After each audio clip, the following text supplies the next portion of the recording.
जी हजरात, welcome to lecture number 10 of AC डेफिड। पिछले लेक्चर नंबर 9 में हमने आइजा 500 स्टार्ट कर दिया था। कहो आइजा 500 ऑडिट एविडेंस हासिल करने के दो मेथड्स, टीओसी सब्सटेंटिव। टीओसी भी मेथड है, सब्सटेंटिव भी मेथड है। चाहे टीओसी करें या सब्सटेंटिव करें, एक ऑडिटर को दौरान ऑडिट जो चाहिए वो एविडेंस है। अगर तुम एविडेंस नहीं लोगे तुम आखिर में रिपोर्ट साइन कैसे करोगे? उस एविडेंस को लेने के लिए we have two methods, test of control, substantive procedure. ये दो मेथड्स हैं, ये प्रोसीजर नहीं है। ये मेथड्स हैं, ये प्रोसीजर नहीं है। क्यों? कि मेथड कुछ और है, प्रोसीजर कुछ और है। ये दो मेथड्स हैं, ये यहाँ प्रोसीजर्स हैं। Methods, procedures, procedures, methods. दिमाग में बिल्कुल बिठाना है। अब मैं थोड़ा सा ना सिलेबस खोलता हूं और मैं रेड पेन यूज कर रहा हूं, ठीक है जी, ताकि आपको समझ आए कि आपके पेपर की कहानी है क्या। ये जो टेस्ट ऑफ कंट्रोल है ये एक अलग से पूरा चैप्टर है, ये अलग से पूरा टॉपिक के लिए इसको आप कम से कम 4 क्लासेस लेगा। ये कम से कम कितनी क्लासेस लेगा? 4 क्लासेस। पेपर में 12 नंबर से लेके 10 नंबर से लेके 20 नंबर तक का सवाल यहां बन सकता है।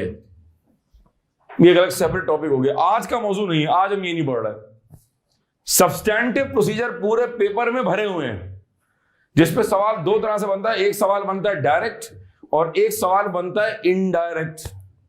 अगर मैं दोनों को ऐड कर लूं तो ये पेपर में कम से कम 25 से 30 नंबर के एग्जामिन हो रहे हैं। इसका मतलब है डायग्राम में देख रहा हूं आइजा 500 का, लेकिन इस डायग्राम के अंदर पूरी दुनिया है। ये ऑडिट की स्पाइनल कॉर्ड है। जिसने एफिड निकालना है उसको ये डायग्राम पर और इस लॉजिक पर और मेरी हर कई बात के ऊपर बुरी तरह, एक होता है ग्रिप, एक होता है बुरी तरह ग्रिप करनी पड़ेगी। C is for confirmation. ये है आइजा 505। ये एक अलग से सेपरेट टॉपिक है। ये 4 घंटे का टॉपिक है और इस पे सवाल अलग से बनता है। आइजा 505 ये कम से कम 2 क्लास का टॉपिक है और ये हम करेंगे जब हम सब्सटेंटिव स्टार्ट करेंगे। कौन सा टॉपिक कब पढ़ना है, किस टॉपिक को पहले पढ़ना है, किसको बाद में पढ़ना है, ये एक्सपर्टीज ना मेरे पास है। ये चैंपियनशिप आप नहीं दिखाएंगे कि आए जी फ्लो में पढ़ते हैं। हाँ, फ्लो में कब पढ़ेंगे? जब मैं पूरा सिलेबस खत्म करा दूंगा, फिर आप बेशक जो चाहे पहले पढ़ लें, लेकिन पहले सीक्वेंस होती है ना जी। ए फॉर एप्पल नहीं, ए फॉर एनालिटिकल प्रोसीजर। ये है आइजा 520। ये एक सेपरेट टॉपिक है, कम से कम 2 क्लास का टॉपिक है। सवाल अलग से बनता है इसके ऊपर। और अगर मैं यूं कहूं कि इस पे सवाल कितना बन सकता है, तो भाई once again 5 to 15 marks can be examined. Audit की विंडो खोल रहा हूं मैं, समझ आ रहा है कुछ? Test of control separate topic, substantive procedure separate topic, C confirmation ISA 505 separate topic, कायरो का a analytical procedure separate topic, ISA 500 खुद एक सेपरेट टॉपिक। तो अगर टॉपिक गिनना 500 कहो 500, टीओसी सब्सटेंटिव 505, 520, दोबारा 500, टीओसी सब्सटेंटिव 505, 520। कितने हो गए टॉपिक? 5 टॉपिक देख रहे हैं आप। If you don't revise this, if you are not comfortable, if I don't explain this, you gone. हाँ, अगर किसी को पूरी कहानी आज 80% भी समझ आ जाती है तो जबरदस्त बात है। वाई? क्योंकि जब मैं ये टीओसी टॉपिक पढ़ा रहूंगा तो ये फिर बता रहूंगा, जब सब्सटेंटिव पढ़ा रहूंगा तो फिर बता रहूंगा। तो आप ना चाहते हुए भी 15 से 20 मरतबा मेरे मुंह से ये सुन लेंगे आप। और जब तक आप ये नियत ना करें कि यार मैं नियत कर रहा हूं कि मैंने पास नहीं करना है, उस वक्त तक आप फेल नहीं हो सकते। बात समझ आ रही? मैं पूरी कोशिश करूंगा, बाकी काम आपका है, ठीक है जी। Let's move. ये मैंने हल्का सा आपको बता दिया इसका इंट्रोडक्शन, ठीक है जी। अब आगे चलते हैं, रिपीट करेंगे। The objective of TOC is something else and the objective of substantive is something else. जो ऑब्जेक्टिव टीओसी का है वो सब्सटेंटिव का नहीं है, जो ऑब्जेक्टिव सब्सटेंटिव का है वो टीओसी का नहीं है। टेस्ट ऑफ कंट्रोल का ऑब्जेक्टिव है कंट्रोल को वेरीफाई करना, सब्सटेंटिव का ऑब्जेक्टिव है पीएनएल बैलेंस शीट को वेरीफाई करना। सब्सटेंटिव प्रोसीजर करते हुए हम P&L बैलेंस शीट को वेरीफाई कर रहे होते हैं। In the case of P&L we are verifying transactions that occurred during the period. In the case of verifying balance sheet हम closing number को verify कर रहे होते हैं। ये तो बेसिक्स है ना यार, आप अकाउंटिंग पढ़ के आ रहे हैं, FA1 में पढ़ा, FA2 में पढ़ा, F3 में पढ़ा, F7 में पढ़ रहे होंगे। बहरहाल मैं P&L वेरीफाई कर रहा हूं, मैं सब्सटेंटिव प्रोसीजर कर रहा हूं। मैं क्या कहूंगा, आप क्या समझोगे ना, ये बात बड़ी इंपॉर्टेंट है। मैं बैलेंस शीट के क्लोजिंग नंबर वेरीफाई कर रहा हूं। क्या कर रहे हो आप? सब्सटेंटिव प्रोसीजर कर रहा हूं। सर आजकल मेरी क्लाइंट पोस्टिंग है, मैं सर आजकल सीमित पाकिस्तान का ऑडिट कर रहा हूं। सर मुझे ना सेल्स का हेड दिया हुआ है, तो मैं सेल्स की टेस्टिंग कर रहा हूं। बेटा कर क्या रहे हो? सर मैं सेल्स वेरीफाई कर रहा हूं। आप सब्सटेंटिव कर रहे हो। सर वो मैं डेटर्स वेरीफाई कर रहा हूं, तो वो मेरे जूनियर, मेरे जो है ना वो जॉब इंचार्ज ने कहा है कि यार हमें डेटर्स को कंफर्मेशन भेजनी है, और तुम एक काम करो, क्लाइंट से कहो कि मुझे कंट्रोल अकाउंट और मुझे सपोर्टिंग कागज सब जो जिस बेस पर रिसीवेबल रिकॉर्ड हुआ है, सेल किया होगा, इनवॉइस रेस की होगी, कुछ पेमेंट आई होगी, ये सब मुझे दें आप। बेटा आप क्या कर रहे हो? सर मैं डेटर्स पे सब्सटेंटिव कर रहा हूं। मेरी बात समझ आ रही है? It is coming from the heart, should go direct to your heart. मैंने कहा साकिब आजकल तुम किस क्लाइंट पे हो? साकिब ने कहा सर आजकल ना मैं हेस्कॉल हूं। मैंने कहा क्या कर रहे हो? सर मैं उनके परचेज सिस्टम के कंट्रोल्स वेरीफाई कर रहा हूं। आप TOC कर रहे हो। मैंने कहा मरियम आजकल आप क्या कर रही हैं? तो मरियम ने कहा सर मैं जो है ना वो बैंक रिकॉर्ड्स के कंट्रोल देख रही हूं कि क्या बैंक रिकॉर्ड्स जो है टाइमली बेस से बनती है, और बैंक रिकॉर्ड पर क्या as per the SOP standard operating procedure क्या 3 लोग साइन कर रहे हैं। सर मैं कंट्रोल टेस्टिंग कर रही हूं। क्या कर रही हैं आप? पिक कर रहे हो। मैंने कहा भाई आजकल आप क्या कर रहे हैं? सर मैं जो है ना वो पेरोल को वेरीफाई कर रहा हूं। मैंने कहा पेरोल में तुम क्या वेरीफाई कर रहे हो? सर मैं चेक कर रहा हूं कि मंथली टाइम शीट्स बनती हैं, मैं चेक कर रहा हूं कि ओवर टाइम के आवर्स अलग से रिकॉर्ड होते हैं, मैं वेरीफाई कर रहा हूं कि मंथ एंड के ऊपर जब पेरोल शीट सिस्टम से प्रिंट होती है तो क्या उस पर एज पर द SOP क्या उस पर सिग्नेचर हो रहा है। क्या कर रहे हो आप? Test of control. अगर मैं यही कंफ्यूज हो गया तो मेरा काम हो जाएगा। तो पहले इसको डिफरेंशिएट करना जरूरी है। बात समझ आ रही है? फिर रिपीट करो। The objective of TOC is to verify internal controls. Please note, एक ऑडिटर, जब मैं कहूं ना प्लीज नोट, इसका मतलब बिल्कुल हाई अलर्ट पे चलेंगे आप। इस वक्त आप और मैं डायरेक्ट 1-to-1 चल रहा है। दुनिया में क्या चल रहा है, प्लस माइनस सब भूलें, क्लास में फोकस करें। जो डिस्ट्रैक्ट हो रहा है वो अपने हाथ पे से मारे और दोबारा अपना को जगह है। The objective of test of control is to verify internal controls. अगर हम TOC नहीं करेंगे तो हमें ये पता नहीं चलेगा कि क्या हमारे क्लाइंट के ऊपर इंटरनल कंट्रोल्स के ना होने का रिस्क हाई है या लो है। और अगर हमें ये पता नहीं चला तो हम अपना सैंपल साइज कैसे डिटरमिन करेंगे। लिहाजा in order to determine the sample size of substantive procedure, be it low, be it high, we need to assess the controls, and that is only possible by performing test controls. Paper में 30 number के OTs हैं, logically फौलाद बन जाओ। फौलाद मजाक का paper नहीं है कि पढ़ लूंगा, देख लूंगा, हाँ हो जाएगा, 2-3 सवाल देख लूंगा, एंड में पढ़ लूंगा। It's not gonna work like that. ठीक है जी? बड़े बड़े बुर्ज गिर जाते हैं, बड़े बड़े A-levels, बड़े बड़े पोजीशन होल्डर, बड़े बड़े चीते ना यहाँ आके लुढ़क जाते हैं। तो ये इसको किसी पर्चे से कंपेयर ना करें आप। सर मेरे F7 में 80 मार्क्स है, बेटा ये F8 का पेपर है। सर मेरी तो F5 में पोजीशन है, बेटा ये F8 का पेपर है। सर मेरे तो एवरेज 80 मार्क्स, बेटा ये F8 का पेपर है। मेरी बात समझ आ रही? मैं डराऊंगा नहीं तो आप पढ़ेंगे नहीं, और आपका रिजल्ट मेरे लिए बहुत मैटर करता है। कितने बच्चे पास हो रहे हैं ये बहुत मैटर करता है। बात समझ आ रही मेरी? ठीक है जी। दोबारा TOC एक मेथड है, सब्सटेंटिव एक मेथड है। हर मेथड को करने के procedure common, Cairo, confirmation, analytical procedure, inspection of asset, inspection of record, inquiry, reperformance, recalculation, observation.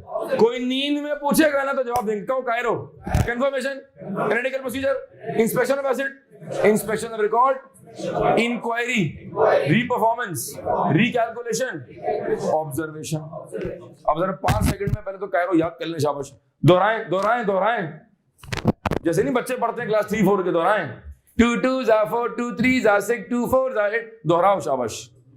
नहीं मुझे भरोसा आपके ऊपर जी। अगर किसी को ये अब तक याद नहीं हुआ है और वो बाजू वाले से पूछ रहा है, ये लम्हा फिक्रिया है, 6-7 बार बताया मैंने, मेंटली प्रेजेंट रहे बेटा।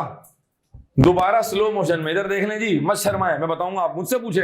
बाजू वाला खुद मुश्किल में है, वो कह रहे तू और मैं एक ही बोर्ड में है, तू मुझसे क्या पूछ रही है, तू सर से पूछ। Confirmation, analytical procedure, inspection of asset, inspection of record, inquiry, reperformance, recalculation, observation. अगले आधे घंटे हम सिर्फ कायरो पे काम करेंगे, तो आप तमाम लोग जरा तवज्जो फरमाएं। अच्छा, एक बात मैं दोबारा रिकैप कर दूं, which I told in the last session but I am gonna repeat again. अगर हम ऑडिट 100% करते हैं, मैंने अगर 100% कोई काम करता है, 100% जो मतलब मैंने ये नहीं कहा 100% टेस्टिंग करता है, I repeat, let me clarify. अगर मैं वहां 100 काम कर रहा हूं, क्या कर रहा हूं, तो टीओसी उसका 20 से लेके शायद 40% होगा मैक्सिमम, तो बाकी क्या बचा। इसका मतलब अगर मैं तुमसे कहूं the audit is primarily based on what, इसकी मिसाल उस बड़ी गजब की दावत की है जहां आप जैसे ही पहुंचे तो एक बंदा ऑरेंज जूस लेके घूम रहा है और आप कई बरसों से भूखे प्यासे थे। आपने कहा ऑप्शन क्या क्या है, बोले सर कोकोनट जूस है, ऑरेंज जूस है। आपने फौरन से एप्पल नहीं है, हालांकि आपकी शक्ल देखना इस तरह की थी नहीं, ठीक है ना, हालांकि आप पानी पी सकते थे, मैं ऑरेंज जूस ला दो, ला दें दो, ठीक, वो दो ले आए। फिर 10 मिनट में सूप भी सर्व हो रहा है। अब आपने 6 गिलास ऑरेंज जूस की पी लिए, सूप आपने 3 गिलास पी और 2 आपने पार्सल करा लिए। ये कौन मेहमान था वल्लाह हमें समझ नहीं आ रहा, ये क्या था क्या। अब खाना लगा, वो कह रहा है यार अब तो मेरे अंदर ना खाने की और सब्सटेंटिव करने की हिम्मत ही नहीं है, क्योंकि मैंने इतना सारा टीओसी कर लिया है। कुछ समझ आया? इसका मतलब है कि हम जब दावत में जाएंगे तो भाईजान आपने जो लिफाफे में 1000 रुपए दिए हैं उसको ब्रेक इवन पर लाने के लिए क्या फोकस करेंगे आप। और अगर डिनर में प्रॉन्स हैं तो पूरी आवाम कहाँ होगी, क्योंकि अगर लिफाफे में 2000 रुपए दिए आपने तो आपको प्रॉन्स खाकर ब्रेक इवन अचीव करना होगा।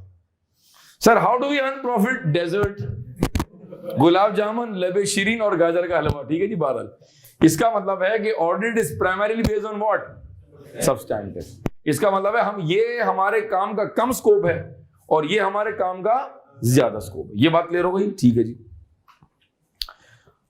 अब मैं समझा रहा हूं कायरो, और पूरी क्लास को मैं लेके चलता हूं क्लाइंट के ऊपर। हम ऑडिट कर रहे हैं सीमेंस पाकिस्तान का, किसको ऑडिट कर रहे हैं भाई। और जब मैं ये क्लास में जुमला कहूंगा हम ऑडिट कर रहे हैं फला, तो हमारे जो पहली क्लास थी जहां मैं और आप एक पेज पर आ गए थे, मैंने क्या कहा था कि बैलेंस शीट डेट क्या होगी, December 31, ठीक है। जो टीम ऑडिट करने जा रही है एंगेजमेंट टीम, एंगेजमेंट टीम में जो बंदे ग्राउंड पर है वो भी शामिल है, जो बैक ऑफिस में एएम है, मैनेजर है, पार्टनर है, वो भी शामिल है। अल्टीमेट रिपोर्ट कौन साइन कर रहा है, एंगेजमेंट। अगर कहीं ऑडिट में भंड हो जाए जिम्मेदार कौन है, ये सारी बेसिक्स बनी हुई, ठीक है, जबरदस्त।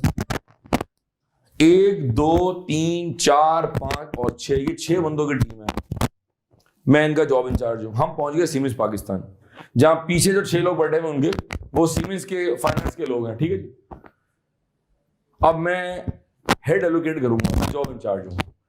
यार आप कर लें डेटर्स और सेल्स और 3 एक्सपेंसेस, भाई आप कर लें कैश इन हैंड और कैश एट बैंक, आप कर लें ट्रेड पेबल्स, भाई आप पूरे एक्सपेंसेस कर लें, भाई आप ये हेड कर लें, भाई आप लॉन्ग टर्म लायबिलिटीज देख लें, भाई आप फलां कर लें। मैं क्या कर रहा हूं, इसको बोलते हैं हेड एलोकेशन। कहो head allocation, head HEAD, head allocation. कौन सा बंदा P&L का, बैलेंस शीट का कौन सा काम करेगा, this is called head allocation, ठीक होगी। पहले मैं आई कवर करता हूं, I for inspection of asset, फिर आ रहा है इंस्पेक्शन ऑफ रिकॉर्ड, और फिर आ रहा है आई फॉर इंक्वायरी। जब एक ऑडिटर क्लाइंट पर जाकर एसिड गिनता है, क्या कहा, जब एक ऑडिटर क्लाइंट पर जाकर एसिड गिनता है, रिपीट करो, इन्वेंट्री काउंटिंग कर रहा है, कैश काउंटिंग कर रहा है, फिक्स एसेट की काउंटिंग कर रहा है, ये जो हम कर रहे हैं ये प्रोसीजर है, नाम है इसका inspection of asset. Year and पर 4 बंदों की टीम जाकर सीमेंस पाकिस्तान पे स्टॉक काउंटिंग कर रही है। सपोज कर लें, एग्जांपल के लिए अज्यूम कर लें कि जी आपके पास सिर्फ फिनिश गुड्स है और आपके पास लेट्स से बड़े बड़े रखे हुए जनरेटर और ट्रांसफार्मर जो आप बनाते हैं आप, अब आप यूनिलीवर की एग्जांपल लेंगे तो दे हैव डिफरेंट प्रोडक्ट्स, अगर आप 3M की एग्जांपल लेंगे दे हैव डिफरेंट प्रोडक्ट्स, अगर आप इसकी बात करेंगे जो व्हाइट बोर्ड बनाते हैं दे हैव डिफरेंट प्रोडक्ट, अगर मैं ऑडिट कर रहा हूं हैबिट का, उनके पास फर्नीचर है दे हैव डिफरेंट प्रोडक्ट। इसका मतलब है प्रोडक्ट वेरी करेगी फ्रॉम क्लाइंट टू क्लाइंट। अब हम सीमेंस में जब गए तो वहां रखे हुए बड़े बड़े ट्रांसफार्मर्स जो आपकी इन्वेंट्री का पार्ट है, बस 3-4 दिन में शिप होने वाली है। अब हम जाकर गिन रहे 1 2 3 4 5 6 7, 1 2 3 4 5, 1 2 3 4 5, 1 2, ये क्या कर रहा हूं मैं? ये हम क्या कर रहे हैं? ये हम कर रहे हैं इन्वेंट्री काउंटिंग कर रहे हैं। तो इन्वेंट्री काउंटिंग इसमें कहां फॉल कर रहा है? Inspection of. दिसंबर 31 पे क्लाइंट के पास 6 लाख रुपए, कितने पैसे हैं जी? मैंने अपनी आर्टिकलशिप में ईवाई के अंदर कोई 15-20 क्लाइंट्स की मैंने कैश काउंटिंग की होगी। सर ये कैश काउंटिंग क्या होती है?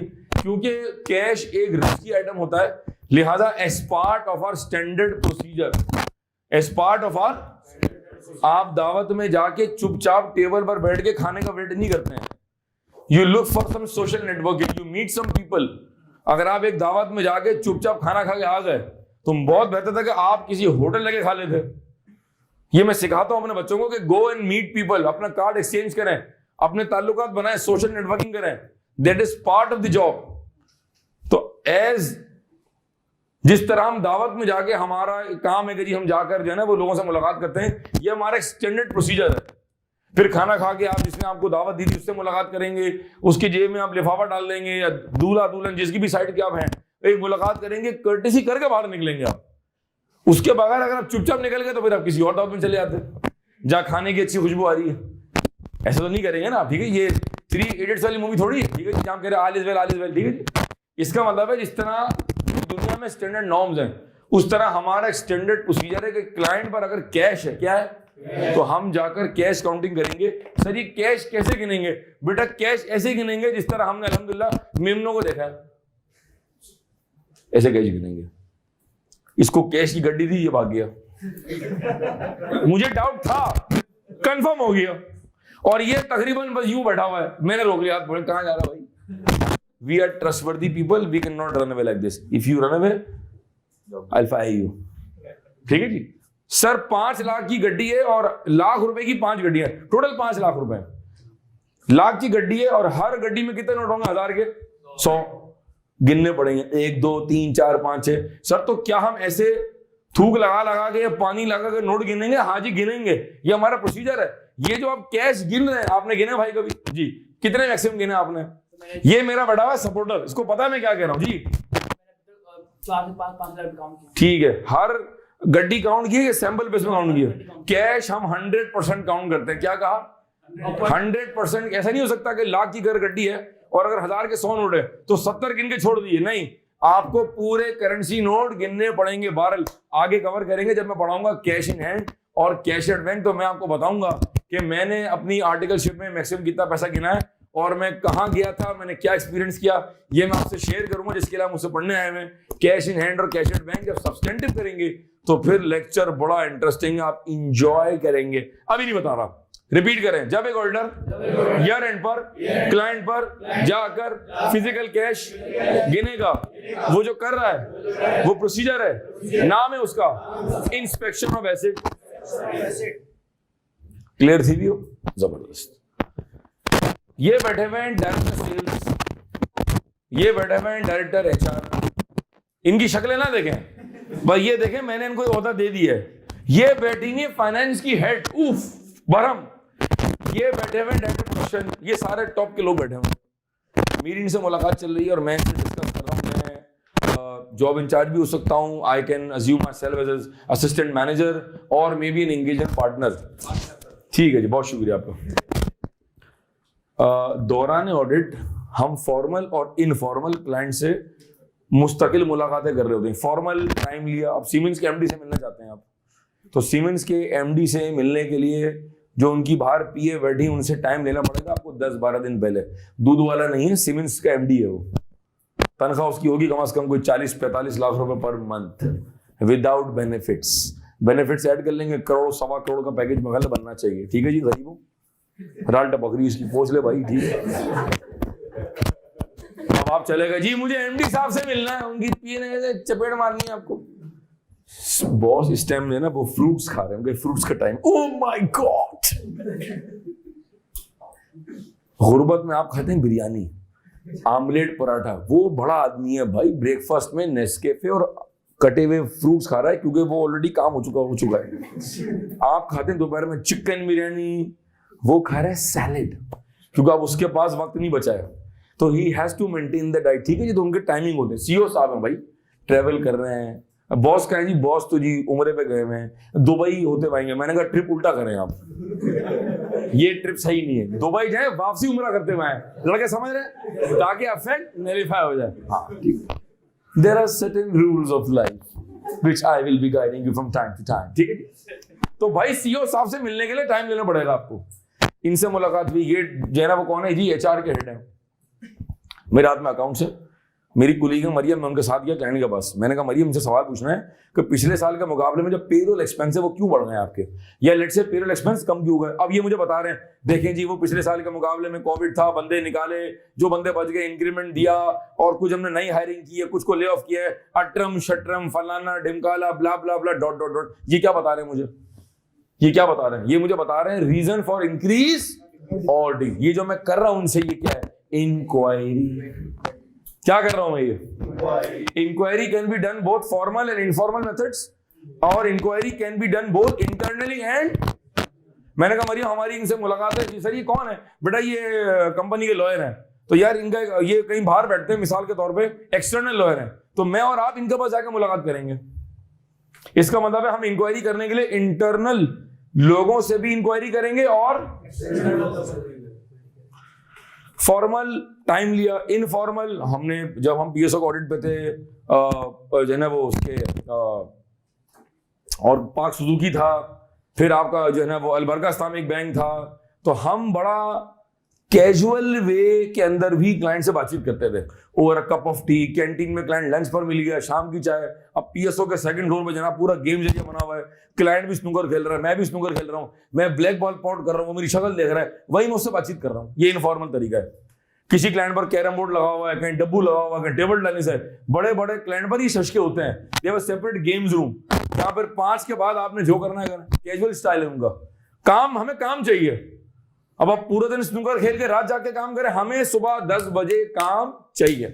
अब आप पूरा दिन में काम करके दे दें या ब्रेक्स लेके करें, वो आपका मसला है। तो the point is we have a informal discussion, या we have informal discussions at the audit end. Sir ऐसा ही है सर? ठीक है जी, ये हो गया इंक्वायरी। 2 कवर कर लिए मैंने। पहला क्या था? जवाब दो। दूसरा क्या है? Inspection of record. भाई आपका नाम क्या? मुश्तबा। मैं और मुश्तबा जो है वो हम ऑडिट कर रहे हैं कैश एट बैंक का। किसका?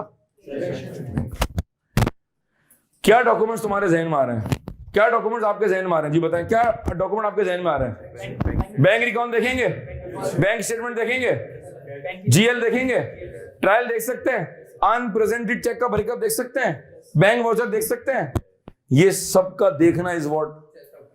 ये सबका देखना इज अ प्रोसीजर। नाम है इसका इंस्पेक्शन ऑफ रिकॉर्ड। ठीक है भाई, आपका नाम क्या? सऊद नाम है। माशाल्लाह, बड़ा प्यारा नाम है। सऊद जो है वो वेरीफाई कर रहे हैं सेल्स।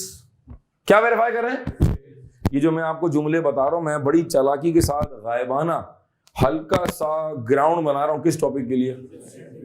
जो कि पेपर में कितना मार्क्स का है, मुझे पास कराना। तो मैं बड़े चालाकी के साथ स्मार्टली आपको हैंडल कर रहा हूं, आपका दिमाग खोल रहा हूं थोड़ा सा। मैं और सऊद वेरीफाई कर रहे हैं सेल्स। क्या वेरीफाई कर रहे हैं? तुमने माल बेचा, तुमने माल, अगले ने क्या किया होगा? परचेज किया होगा, उसने परचेज ऑर्डर दिया होगा, तुमने सेल्स ऑर्डर दिया होगा, फिर माल फैक्ट्री के गेट से बाहर निकला होगा, तुमने गेट पास बनाया होगा, फिर तुमने माल कस्टमर को पहुंचाया होगा, डिलीवरी नोट बना होगा, फिर तुमने इनवॉइस रेज की होगी, उसने एक्नॉलेज की होगी। हाँ है ना? ये सारे डॉक्यूमेंट्स बने होंगे। जवाब दें। इन डॉक्यूमेंट्स का देखना इज अ प्रोसीजर। नाम है उसका इंस्पेक्शन ऑफ। रिपीट करो, दोहराने ऑडिट। जब एक ऑडिटर तमाम डॉक्यूमेंट्स जो भी आप हेड कर रहे हैं उसके रेलेवेंट डॉक्यूमेंट्स को वेरीफाई करता है, memorandum, articles, bank statement, bank reconciliation, supplier agreement, customer agreement, GRN, inspection report, gate pass, different breakups, different expenses के breakups, different schedule, fix asset की एडिशन का शेड्यूल, ये सब कागज का देखना इज अ प्रोसीजर, नाम है इसका इंस्पेक्शन ऑफ रिकॉर्ड। 10 सेकंड दे रहा हूं, तीनों को दोबारा दिख में रिवाइज करें, शाबाश, एंड विल मूव। जो नोट करना है नोट करें, कागज में सबको लिखा हुआ है, जो आप इनफॉर्मल नोट करना चाहते हैं वो नोट करना है। जी अदर, लेट्स मूव फॉरवर्ड। हमने 3 प्रोसीजर कवर किए इनफॉर्मली। कहीं inspection of asset, inspection of record, inquiry. आगे चलते हैं। आर में 2 बातें, आर में 2 बातें, राना रिजवान नहीं कहो, reperformance, recalculation, reperformance, recalculation. Client ने मुझे एक शेड्यूल दिया जिसपे एक्सपेंसेस का ब्रेकअप आ रहा था। Breakup, I hate breakup, I only love patchups. Breakup of expenses, ठीक है जी। एक्सपेंसेस का ब्रेकअप कुछ ऐसे 200, 300, 400, कितना आ गया? 400, 300, 700, 700, 200। ये क्लाइंट ने मुझे ब्रेकअप दिया। अज्यूम कर ले कोई भी एक्सपेंस का ब्रेकअप है। मैंने कैलकुलेटर लिया और मैंने कहा जी 200 प्लस 300 प्लस 400 कितना आएगा? ये मैंने अपनी तरफ से वर्किंग की है या मैंने क्लाइंट की वर्किंग को सिंपल रिकैलकुलेट किया है? ठीक है, क्लाइंट ने बना के दिया बैंक रिकंसिलेशन। बचपन से बनाते आ रहे हैं, सीखते आ रहे हैं, आज तक आपसे टाई नहीं हुई और ना आपको लॉजिक समझ आई उसकी। ठीक है, हम जब आपको कैश एट बैंक बताएंगे तो बताएंगे दुनिया में बैंक रिकॉर्ड का वजूद क्यों है। ठीक है, भारत बहुत ही क्यूट है आप लोग। ठीक है, बैलेंस एज पर बैंक है जी, लेस अनप्रेजेंटेड चेक्स और add uncleared cheques, any other reconciling item add और लेस। क्या निकला है? क्या कहलाएगा ये? अभी क्लीन बोर्ड ले जाएंगे आप लोग, अभी पटक दूंगा आपकी मैं। बैलेंस एज पर, बोले घबराए मत भाई, नहीं मारूंगा यार, बोले भाई। Balance as per cash book, कौन सा कॉलम जी? घबरा क्यों नहीं है? Balance as per cash book का कौन सा कॉलम? कैश बुक के 2 कॉलम होते हैं, एक कैश होता है, एक बैंक है। कैश कॉलम की बात थोड़ी हो रही है जी, बैंक। हिम्मत से कहे ना भाई, इंटरव्यू में सवाल होगा कॉर्पोरेट वर्ल्ड में, मैं वहां नहीं हूं आपके साथ, फिर आपका क्या होगा भाईजान? ये आ गया balance as per cash book bank column. ये बैठे में साहब जिन्होंने मुझे बैंक रिकॉर्ड्स बना के दिए, ये क्लाइंट के वो साहब हैं जो ट्रेजरी डिपार्टमेंट में होते हैं। बैंक और कैश के मामला फाइनेंस के अंदर कौन डील करता है? कौन? Treasury department. मैंने कैलकुलेटर लिया और मैंने कहा this plus this minus this plus this, हाँ जी सही आ रहा है। ये क्या कर रहा हूं मरियम में, सिंधिया में क्या कर रहा हूं? ये मैं कर रहा हूं रिकैलकुलेशन। रिपीट करो, जब हम क्लाइंट की वर्किंग को एज इट इज चेक करेंगे, जब हम क्लाइंट की वर्किंग को एज इट इज चेक करेंगे, नाम है उसका रिकैलकुलेशन। क्लाइंट ने मुझे कागज दिया, मैंने कहा नहीं ये नहीं है, ये तो ये है, और ये नहीं, ये है। क्योंकि हमने ये देखा कि बैंक स्टेटमेंट में और आपकी जो कैश बुक की ट्रांजैक्शंस हैं उसकी पोस्टिंग कुछ यूं है। मेरे मुताबिक ये बैलेंस ये नहीं, ये है। अब क्या कर रहे हैं आप? रीपरफॉर्मेंस। बैंक रिकॉर्ड बनाने के लिए मुझे 2 कागज चाहिए, एक मुझे आपकी कैश बुक चाहिए और एक मुझे आपका बैंक स्टेटमेंट चाहिए।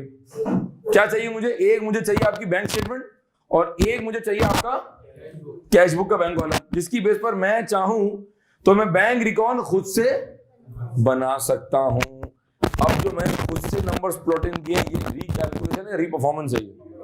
ये रीपरफॉर्मेंस है। रिपीट करें, जब हम क्लाइंट की वर्किंग को एज इट इज चेक करते हैं वो कहलाता है रिकैलकुलेशन। जब उसी वर्किंग को हम अपने तरीके से, अपने मेथोडोलॉजी से, अपनी assumption से जब हम कैलकुलेट करेंगे, that is called reperformance. Every audit firm has its own audit methodology. EY के ऑडिट करने का स्टाइल डिफरेंट है। आई एम फ्रॉम EY, मेरा अपना डिफरेंट स्टाइल था। हम अपनी फर्म की मेथोडोलॉजी को फॉलो करते थे। इत्तेफाक है 2 लोकेशंस पे काम किया, दुबई में काम किया, अबू धाबी में काम किया, टोरंटो में काम किया। था EY, बट कंट्री का फर्क था ना, एक आप पाकिस्तान में काम कर रहे हैं, you working in middle east and you working in north America. तो बात यह है कि स्टाइल का डिफरेंस था, तीनों जगहों पर काम करने की मेथडोलॉजी डिफरेंट थी। ठीक है जी।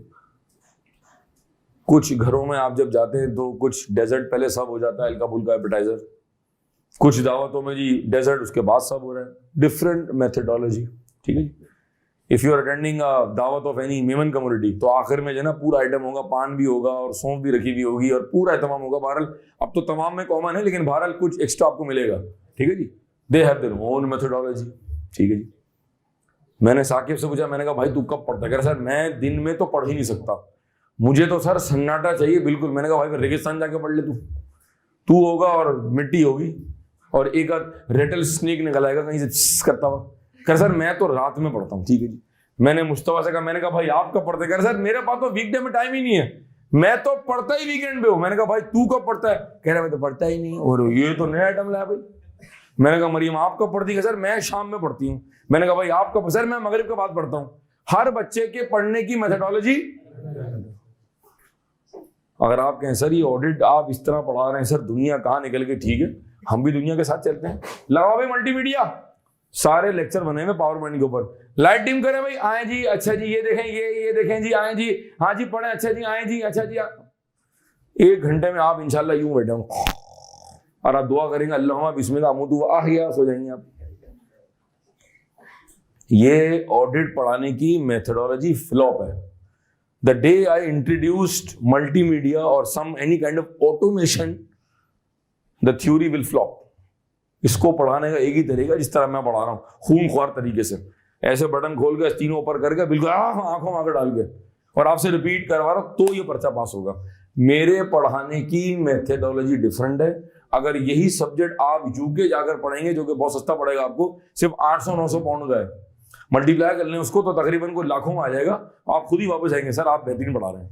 वहां पढ़ाने का तरीकेकार डिफरेंट है, जहां पर 200-250 बच्चों की क्लास होगी, टीचर आगे कोट पर जो है सूट में होगा और लाइटें मध्यम होंगी, माहौल बना हुआ होगा, पढ़ने की बात हो रही है, और आगे चल रहा होगा मल्टीमीडिया और टीचर यूं ऐसे करके ना पढ़ा रहा होगा। दुनिया वहां से पढ़ के पास हो रही है, दुनिया यहां से पढ़ के पास हो रही है। पढ़ाने की डिफरेंट मेथडोलॉजी है। EY की मेथडोलॉजी डिफरेंट है, AFF की डिफरेंट है, KPMG की डिफरेंट है, BDO की डिफरेंट है, शेखा मुफ्ती की डिफरेंट है, रहमान शर्मा की डिफरेंट है, बेकर डेली की डिफरेंट है। बहरहाल इसका मतलब है कि जो क्लाइंट ने वर्किंग दी, मैंने सिंपल उसको टोटलिंग कर ली, ये रिकैलकुलेशन है, और जब मैं उसी नंबर को अपने तरीके से बाय माय ओन मेथडोलॉजी निकालूंगा, वो कहलाएगा रीपरफॉर्मेंस। बात सिंपल सी थी, मैंने चौरंगी घुमा के आपको समझाया है ताकि आपको बात समझ आ जाए। ठीक है, हर तरह का बच्चा बैठा है ना हमारे पास। कहो कायरो 8 बातें। C फॉर मैं पूछ रहा हूं आपसे जी, रट्टू तोते फौरन तोते की तरह शुरू हो गए। C फॉर A फॉर गलत है, A फॉर एप्पल बचपन से पढ़ता आ रहा हूं मैं। C फॉर कैट था गलत, दोबारा गलत। C फॉर कंफर्म है जनाब, कैट बोल रहा है। A फॉर आई में पहला आई, दूसरा आई, तीसरा आई। R में पहला आर, दूसरा आर। O फॉर ठीक है जी। आए ऑब्जर्वेशन समझते हैं, आए ऑब्जर्वेशन समझते हैं। मैंने जेब में से 5 लाख की गड्डी निकाली और मैंने साकिब के हवाले कर दी, ये खुशी से पागल हो गया। मुझे यही डर था, इसीलिए मैं इसको पैसे नहीं दे रहा। मुझे पता है ये पागल हो गया, किसी काम का नहीं रहेगा, ये वैसे ही आजकल पागल मूड में चल रहा है। ठीक है, बहरहाल अब जब इसको मैंने गड्डी दी, मैंने कहा भाई इसको गिन ले। अब ये गिन रहा है 1 2 3 4, हम सब इसको फटी फटी निगाहों से देख रहे हैं, नोट गिन रहा है। भाई मैंने नोट देखा, मेरा मूड बनने वाली बात है ना भाई। ठीक है जी, तो अब ये गड्डी गिन रहा है और मैं और आप इसको देख रहे हैं। ये क्या कर रहा है? गड्डी गिन रहा है। अंग्रेजी में बात कर, हाँ बताएं। ये प्रोसीजर कर रहा है, वेरी गुड। क्या कर रहा है ये? मैं और तुम क्या कर रहे हैं? Very good. मुस्तफा जो है वो कैनवुड की फैक्ट्री में एयर कंडीशन गिर रहा है, डब्बे रखे हुए एसी के। गरीबों का भी नया एसी परचेज किया है? डब्बे में आता है, वो पैकिंग में आता है, उस डब्बे की बात कर रहे हैं। 1 2 3 4 5 6 7 8 9 10 11 बार क्या कर रहे हैं हम लोग? ये जो गिन रहा है वो क्या कर रहा है? मैं और साकिब इसको गिनता हुआ देख रहे हैं, हम क्या कर रहे हैं? ठीक है, ठीक है भाई। ये कंपनी की फैक्ट्री का गेट के बाद का एरिया है, और ये जनाब आ रहा है ट्रक, ठीक है जी। ये ट्रक आ रहा है और उसमें माल लगा हुआ है जी, ठीक है जी। और ये ट्रक कंपनी के अंदर दाखिल हुआ, एक बंदा यहाँ खड़ा हुआ है जनाब, ठीक है जी। ये बंदा है जी, ठीक है जी, ठीक है जी। और एक बंदा ट्रक पे यहाँ चिपका पड़ा हुआ, ठीक है जी, ठीक है जी। ये ट्रक यहाँ पार्क होगा, ये सारा माल लिफ्टर से या हाथ से उतारेगा, और ये बंदा जो है वो एक बार माल को चेक करेगा कि जो मंगाया था वही है, जो मंगाया था वही है। ये दोनों अब मिलके काउंटिंग कर रहे हैं, और एक तीसरा बंदा, कौन? एक तीसरा बंदा जो कि थोड़ा सा मुनासिब अब लग रहा है हमें जी, ये जो बंदा है भाई, ठीक है जी, ये जो बंदा है ये इनको गिनते हुए देख रहा है। हंसो नहीं, ये तुम ही हो, ठीक है। ये दो इन्वेंट्री गिन रहे हैं या इंस्पेक्शन कर रहे हैं, और ये क्या कर रहा है? इनको ऑब्जर्व कर रहा है। रिपीट करो, we always observe a process being performed by others. ये बालों में पानी का स्प्रे लगा लगा के अपनी जुल्फें संवार रहा था, और हम इसको बाल बनाता हुआ देख रहे हैं। अजीब सी एग्जांपल है, लेकिन मैं क्या करूं? हम क्या कर रहे हैं? Observe. We always observe a process being performed by others. Inventory counting हो रही है, आवाज में जान खत्म हो गई। इन्वेंट्री काउंटिंग हो रही है, हम देख रहे हैं, हम ऑब्जर्व कर रहे हैं। कैश काउंटिंग हो रही है, हम देख रहे हैं, हम ऑब्जर्व कर रहे हैं। क्लाइंट एक दूसरे बंदे से कुछ सवाल पूछ रहा है, हम देख रहे हैं, ये ऑब्जर्व कर रहे हैं। गोदाम में ट्रक से माल उतर रहा है, उसकी इंस्पेक्शन हो रही, हम क्या कर रहे हैं? ऑब्जर्व कर रहे हैं। 10 सेकंड दे रहा हूं, जो समझ आए अपनी इनफॉर्मल लोकल जबान में आप इसको नोट करें, शाबाश। एंड विल मूव फॉरवर्ड जी। अगर लेट्स मूव फॉरवर्ड। हमने कवर किया इंस्पेक्शन ऑफ एसेट, हमने कवर किया इंस्पेक्शन ऑफ रिकॉर्ड, हमने कवर किया इंक्वायरी, हमने कवर किया रिकैलकुलेशन, हमने कवर किया रीपरफॉर्मेंस, और हमने कवर किया ऑब्जर्वेशन। अब हमारे पास दो चीजें बची हैं, एक को हम कह रहे हैं कॉन्फर्मेशन, और एक को हम कह रहे हैं एनालिटिकल प्रोसीजर, ठीक है जी। आइजा 520 मैंने लेक्चर के स्टार्ट में बताया कि हम आगे जाके ऐसा डिटेल टॉपिक कवर करेंगे इसको। ISA 520 will be covered in detail as we move forward, और इसमें कोई 8-9 एग्जांपल्स हैं, और ये पूरा टॉपिक है एक जो पेपर में बड़ा इंपॉर्टेंट आता भी है।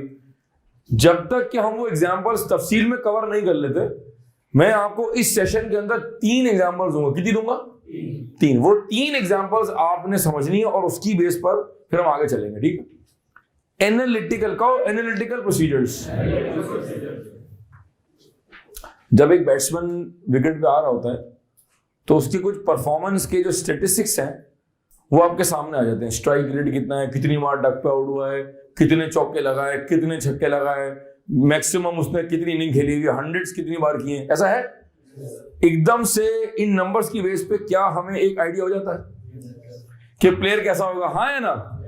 These figures, percentages can be an example of analytical procedure. Analytics कहो, एनालिटिक्स, परसेंटेजेस, नंबर्स, कंपैरिजन्स, ठीक है। जबरदस्त बात समझते हैं आप, अच्छे बच्चे हैं आप लोग। इंडस मोटर्स गाड़ियां बनाते हैं आप, ठीक है। 2019 और 2020 बच्चे पिक कर रहे हैं। सेल्स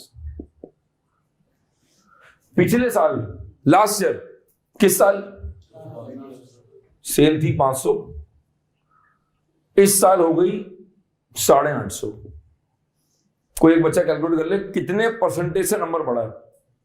ये लिख रहा हूं मैं वेरिएंस। क्या लिखा मैंने? वेरिएंस। जरा निकालें कितना डिफरेंस है दोनों में। डिफरेंस तो बताएं, नंबर तो बताएं। अकाउंटेंट्स नंबर तो बताएं जी। कितने से बढ़ गया भाई? घबरा क्यों रहे हैं? आप लोग नंबर्स में इतना हल्के क्यों हैं? बताएं, परसेंटेज निकालें, कैसे निकालेंगे? 350 डिवाइड बाय 500 into 100 करो, कितना आ रहा है? 70%। Very good. Be you should be very quick in numbers. जी जरा मुझे बताएं, पिछले साल के मुकाबले में सेल कितना से बढ़ रही है? रिपीट करो स्लोली। ये 70% का निकालना, ये 70% से सेल का बढ़ जाना और ये 70% का निकालना is an example of analytical procedure. पिछले साल के मुकाबले में सेल कितने से बढ़ी है? जल्दी रिस्पॉन्ड करो यार। ये 70% का निकालना is an example of analytical procedure. Clear? Her client पे करते होंगे आप। 2 कॉलम बनते हैं, variance and amount, variance in percentage, है ना।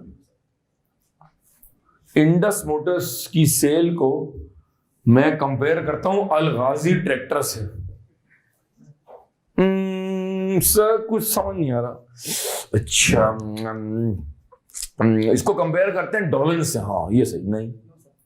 इसको कंपेयर करते हैं एबल लेबोरेटरी से। मजा नहीं आया। इसको कंपेयर करते हैं हाशमी इस्पाहोल से। नहीं, ये तो बिल्कुल समझ नहीं आ रहा। इसको कंपेयर करते हैं फिलिप्स से। नहीं, एप्पल से एप्पल, वाटरमेलन से वाटरमेलन, ऐसे ही लाइक वर्सेस लाइक। ठीक है, आप 5 पर्चे देके पास कर रहे हैं, आप 2 पर्चे दे रहे हैं, आप कंपेरेबल नहीं है।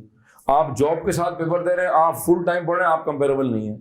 आप लड़काना से आए हुए हैं, सक्खर से आए हुए हैं, बैचलर रहते हुए, कुकिंग खुद कर रहे हैं, सब कुछ मैनेज कर रहे हैं, 2 पेपर दे रहे हैं, आप कराची में रहते हैं विद लॉट ऑफ लग्जरीज, आप कंपेरेबल नहीं है। Like versus like, lot of times we are making wrong comparisons in life. Don't do this. ये एक मैसेज दे रहा हूं मैं आपको। लाइक वर्सेस लाइक क्या करें, हर बंदे का एक बैकग्राउंड डिफरेंट होता है। You will not compare. अगर मैं आपका दोस्त बन जाऊं और आप मुझे इस तरह ट्रीट करेंगे, और यार भाईजान मैं साजिद कपाड़िया हूं, ठीक है मैं आपको दोस्त हूं, लेकिन आप मुझे ना वो वैल्यू करेंगे आप मुझे।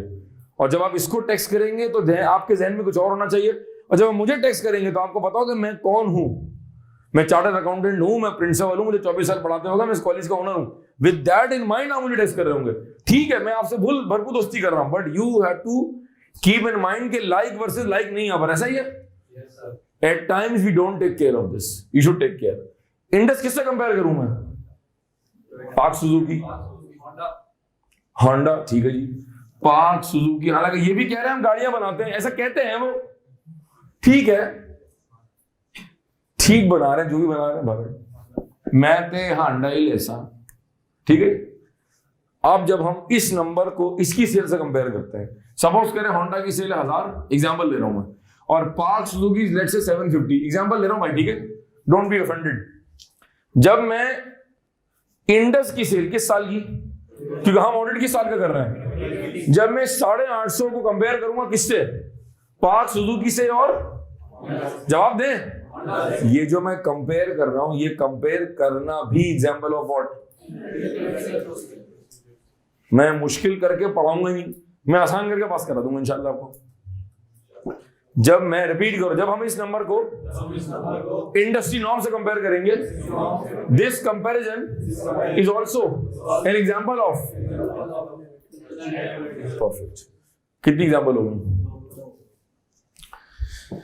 मैंने इंडस मोटर के सीएफओ से पूछा कि जब आपने साल शुरू किया था तो आपने कोई बजट वगैरह बनाया था? तो उसने कहा हाँ जी हमने बजट बनाया था, हमारा बजट था 1200, लेकिन फिर कोविड, फिर फलाना, फिर धमाका, फिर गवर्नमेंट की कुछ पॉलिसीज, फिर मुल्क की मईशत, लोगों की परचेजिंग पावर, फला। इसके बाद हम वो टारगेट तो मीट नहीं कर पाए। हाउएवर हमने बजट का इतना % अचीव।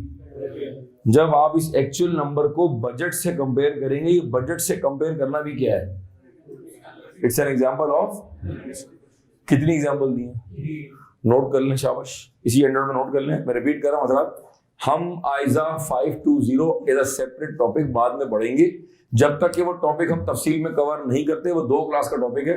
मैंने आज के इस सेशन के अंदर लेक्चर नंबर 10 के अंदर 3 एग्जांपल्स दी हैं। मैं स्लोली रिपीट कर रहा हूं, आप नोट कर लेंगे।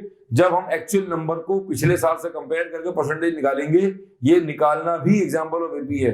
जब मैं एक्चुअल नंबर को बजट से कंपेयर करूंगा, ये कंपेयर करना भी एग्जाम्पल ऑफ एपी है। और जब मैं एक्चुअल नंबर को इंडस्ट्री नॉर्म से कंपेयर करूंगा, तो वो कंपेयर करना भी एग्जाम्पल ऑफ एपी है। इसको नोट करें एंड विल मूव फॉरवर्ड। जी हजरात, लेट्स मूव फॉरवर्ड। हम पढ़ रहे हैं कायरो। कहो कायरो।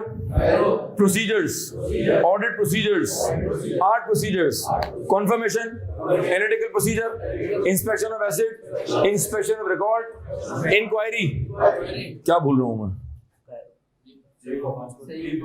ऐसी मैंने ट्विस्ट मार दिया। आई क्यूब।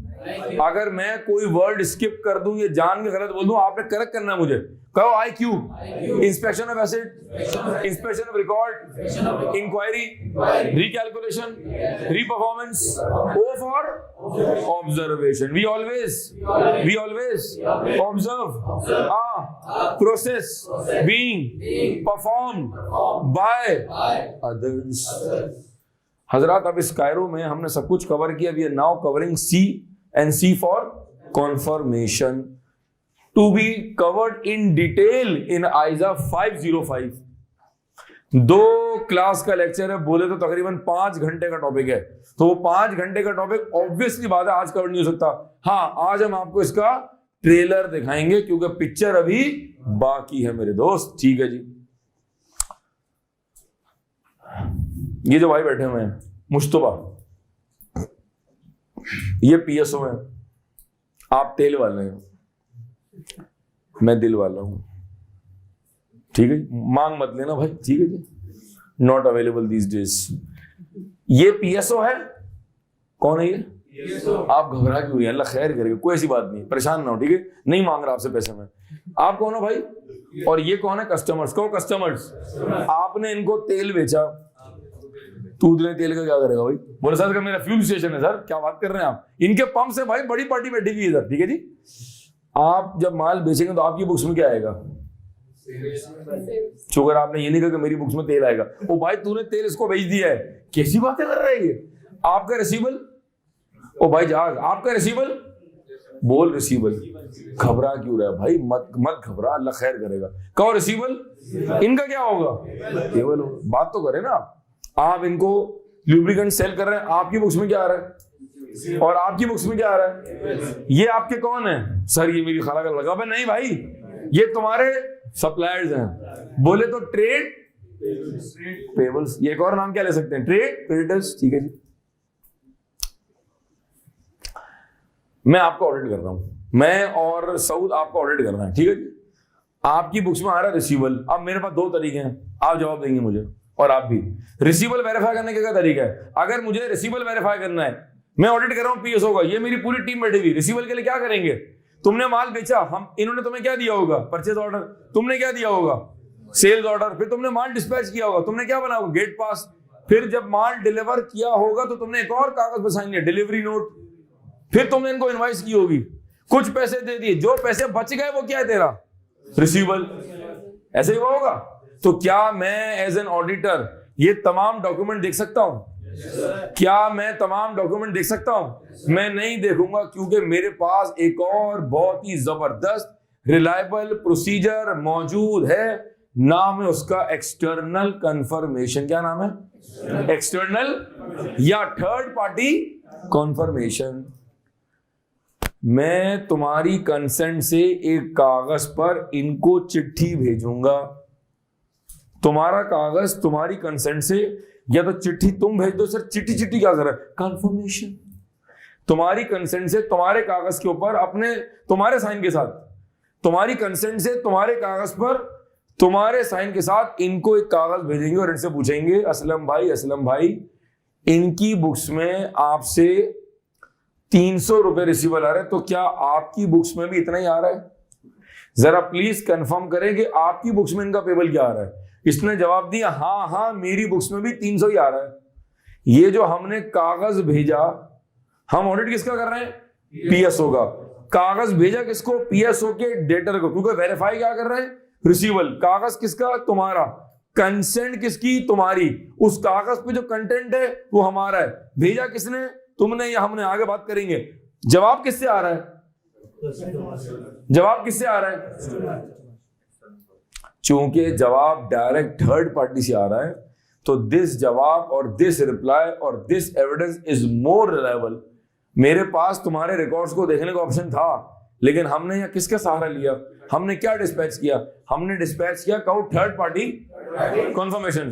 जब एक ऑडिटर, आप रिपीट करें, अगले 5 मिनट पढ़े, जब एक ऑडिटर क्लाइंट के बैलेंसेस को, कैश एट बैंक का balance, debtors balance, payable balance को वेरीफाई करने के लिए डायरेक्ट थर्ड पार्टी को कॉन्फर्मेशन भेजेगा, ये कॉन्फर्मेशन का भेजना is called dispatch of third party confirmations, या कहें third party confirmation which will be covered in detail जब हम कवर करेंगे आइजा 505। हजरात ये हमने कवर किया कौन सा एरिया? कायरो। कितनी बातें कवर की? 8। कितनी बातें कवर की? आए इसको हैंडआउट से कवर करते हैं, और जितनी बातें मैंने समझाई हैं, जो आपने इनफॉर्मल भी छुप छुप के नोट की हैं, इन सारी बातों को मेरे हैंडआउट से कवर करते हैं पूरी क्लास। जरा हैंडआउट के आ जाए पेज नंबर 6 ऑफ 9 के ऊपर, शाबाश, जल्दी से हैंडआउट का निकालें, पेज 6 ऑफ 9 जी। तो यहाँ हमारे पास दिया हुआ है ऑडिट प्रोसीजर्स, और आपको मजीद घर पे जाकर कोई समरी बनाने की जरूरत नहीं है, ये ऑलरेडी मैंने समरी बना के दी हुई है। You just need to read this and then try to learn this और may be write in your own word. जी साकिब स्टार्ट करेंगे, शाबाश जी। Audit procedure. जरा be loud. Inspection of assets. जी। By inspection of assets, we mean that external auditor verifies, inspects the inventories, raw material, inventory की कितनी type से RM? raw material, work in progress, finished goods, ji. and tangible assets of the company. External auditors also verifies counts cash in hand at the balance sheet date. Normally, external auditor physically counts the inventory, fixed assets, and cash in hand at the end of the financial year. जी, ठीक हो गया।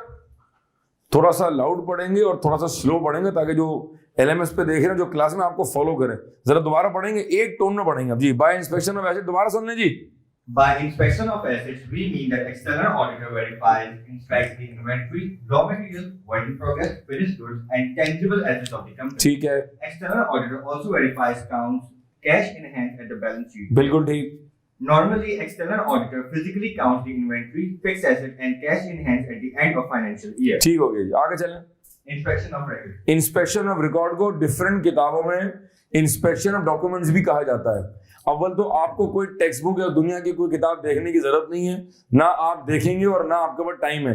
तो कहीं inspection of record के नाम से कहा जा रहा है, कहीं इंस्पेक्शन ऑफ डॉक्यूमेंट, एक ही बात है जी। आगे चलें, शाबाश। By inspection of records, we mean verifying or inspecting the following documents of the audit client: ठीक है, invoices, purchase orders, bank reconciliation, general ledger, good receipt note, bank statement, cash book, supplier statement, bank. ये exhaustive list नहीं है। आखिरी point delivery चालान, ये exhaustive list नहीं है। अगर एग्जाम में आप ये सवाल अटेम्प्ट कर रहे हैं और अगर आपके जहन में कोई 5 नए कागज आ जाएं तो वो भी इसका जवाब, वो भी इसका पार्ट बन सकते हैं। आगे चलें जी, inquiry.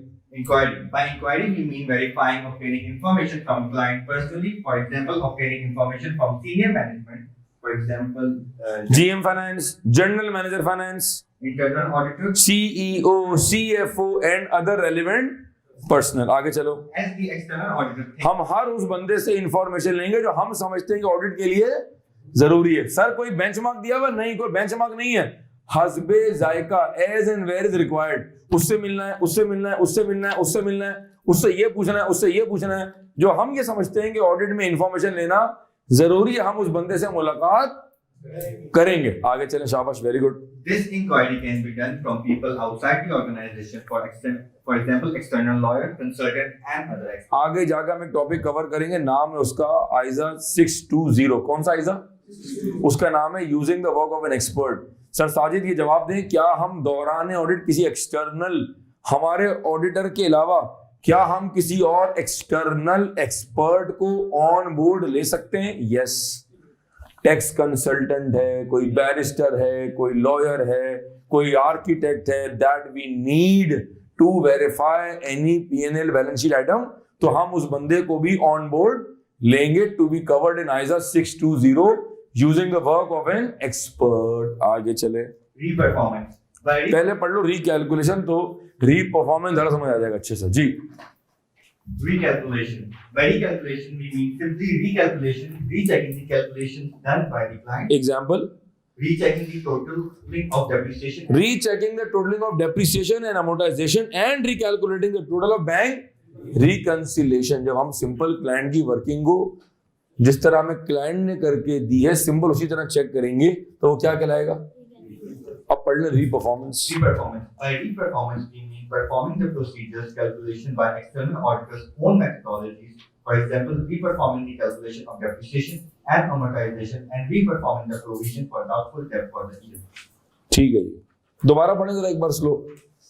By reperformance, we mean performing the procedures calculation by external auditors' own methodologies. For example, reperforming the calculation of depreciation and amortization and reperforming the provision for the doubtful debt for the year. जी sir जी, पूरी आवाम आपको सुन रही है, आपकी आवाज पूरे पाकिस्तान में जा रही है।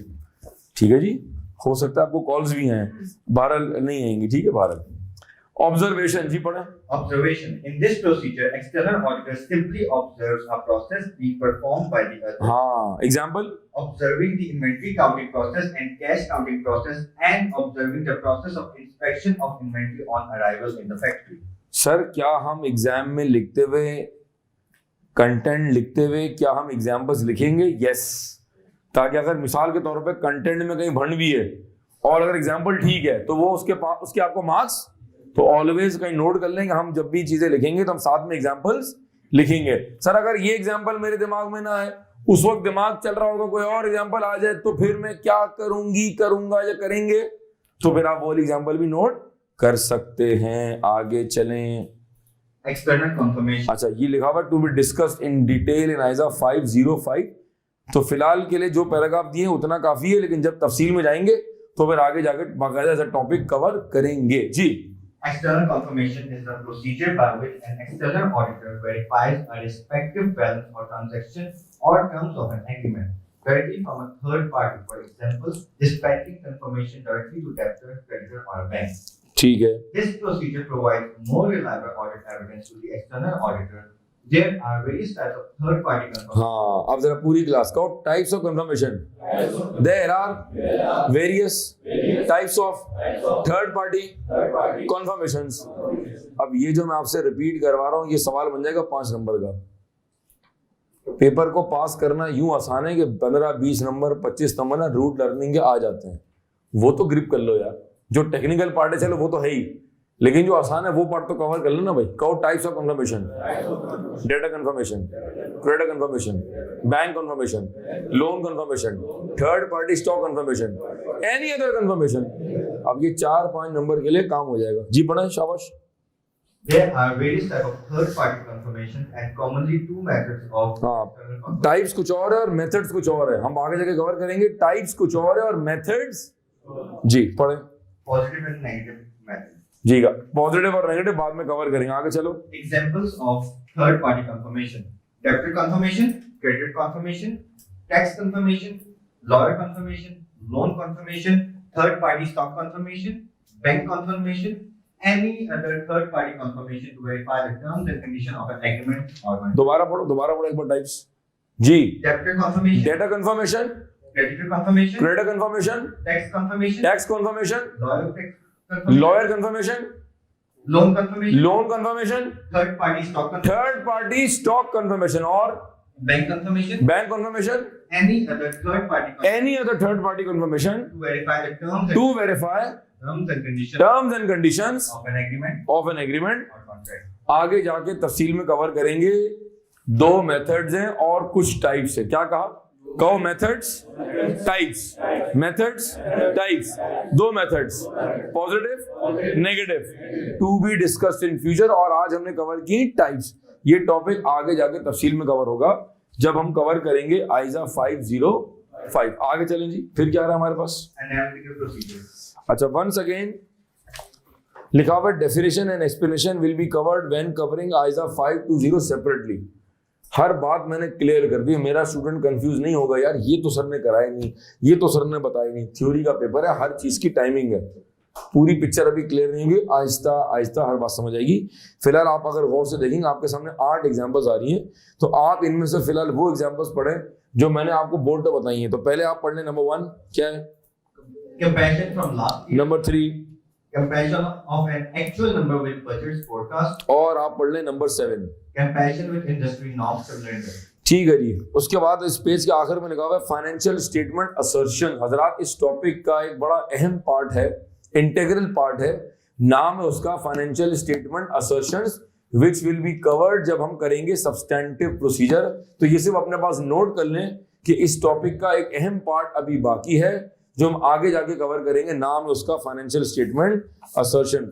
हजरात बिफोर ही मूव फॉरवर्ड, एक बार मेरी रिक्वेस्ट है आपसे, अगर आप पेज नंबर 1 पे दोबारा आ जाएं और एक बार एक्सपेक्टेड सवाल दोबारा पढ़ लें जरा, ठीक है? क्योंकि जब हमने पहले एक्सपेक्टेड सवाल पढ़े होंगे तो हमारी नॉलेज में डिफरेंस था। आज जो हमारी नॉलेज है कायरो पढ़ने के बाद वो डिफरेंट है जी। Define audit evidence and what are two main types of audit evidence. ठीक है। To obtain audit evidence. ठीक है। List and explain the audit procedures to obtain audit evidence. What procedures techniques are performed by an external auditor to obtain an audit? अच्छा एक minute जरा board पे देख लें, ये कायरो तो मैंने शॉर्टकट बताया ना आपको, क्या कहते हैं इसको, कहो ऑडिट प्रोसीजर्स। ऑडिट प्रोसीजर का है, ऑडिट प्रोसीजर का है, ऑडिट टेक्निक का है, ऑडिट टेस्ट का है, ऑडिट वर्क का है, ऑडिट प्रोग्राम का है। एक बात है, repeat, audit procedures, audit test, audit technique, audit work, audit program, ये सब एक बात है, जरा इसको नोट कर लें जल्दी से कहीं, शाबाश। ऑडिट प्रोसीजर का है, इन सब का शॉर्टकट मैंने क्या आपको याद कराया है, कायरो। ऑडिट प्रोसीजर का है, ऑडिट टेस्ट का है, ऑडिट टेक्निक का है, ऑडिट वर्क का है। जी दोबारा पढ़ ले मेरे दोस्त, एक्सपेक्टेड सवाल नंबर 2 जी पढ़े। List and explain the audit procedures to obtain audit evidence. ठीक है। Number 3 What procedures techniques are performed by an external auditor to obtain audit evidence? Sir 2 और 3 एक ही बात है, 2 और 3 एक ही बात है, दो पूछने के अलग अलग तरीके हैं या अंदाजे बयां हैं जी। Next, What are the factors that influence the reliability of audit evidence? अभी पढ़ेंगे नंबर 5।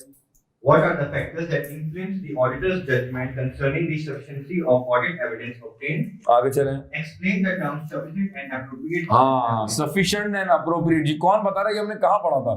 सर जब हमने ऑडिट रिपोर्ट पढ़ी थी तो बेसिस पैराग्राफ के आखिरी डेडलाइन में याद आ रहा है, we believe that we have obtained sufficient and, ये हमने मुख्तलिफ मुकामात पे वर्ड पढ़ा था और मैं आपको बार बार कह रहा था कि आगे जाके जब आइजा 500 पढ़ेंगे तो ये वर्ड क्लियर हो जाएगा और ये वर्ड इसी क्लास में थोड़ी देर में क्लियर होने वाला है। चलें जी आगे। Audit evidence along with substantive procedures. Briefly explain the financial statement assertion for balance sheet, profit and loss and P&L. क्या दोबारा पढ़े? कुछ किया इसने ना, कुछ किया जी, बताएं दोबारा पढ़े।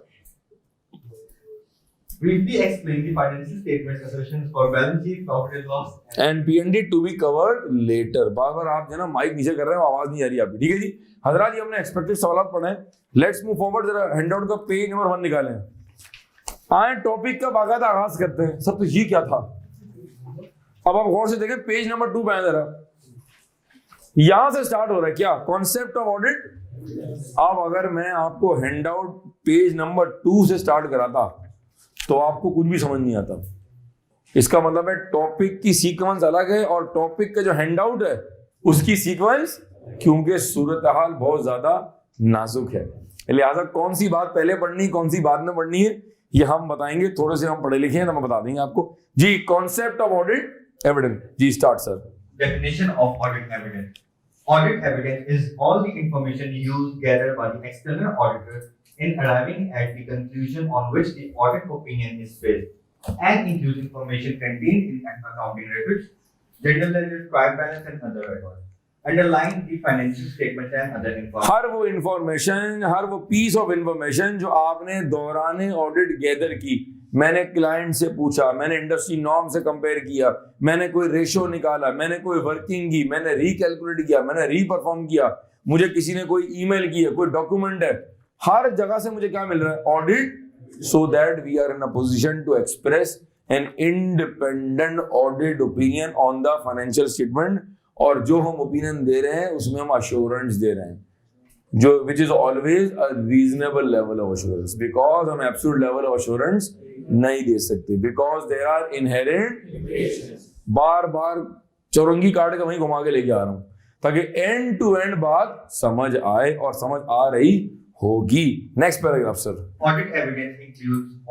Audit evidence includes audit evidence obtained from the audit procedures performed from the audit procedure, कुछ देर पहले बोर्ड पे थे कायरो, पूरे लेक्चर में पूरे सिलेबस में जहां भी ऑडिट प्रोसीजर का वर्ड आएगा, ऑडिट टेस्ट का वर्ड आएगा, ऑडिट वर्क का वर्ड जो ना वो वर्ड आएगा, तो तमाम कारकुन कहां पहुंचेंगे, तमाम कारकुन समझेंगे भाई की कौन सी वाली बात, कायरो वाली बात।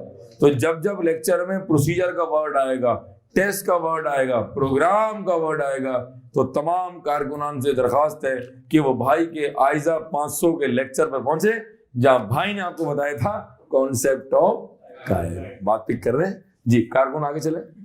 Audit evidence includes audit evidence obtained from audit procedures performed during the course of the audit and may include audit evidence of अच्छा, अब यहां से जुमला जरा अंडरलाइन करें, मैं पढ़ रहा हूं, and may include audit evidence obtained from other sources such as previous years working papers of the same client.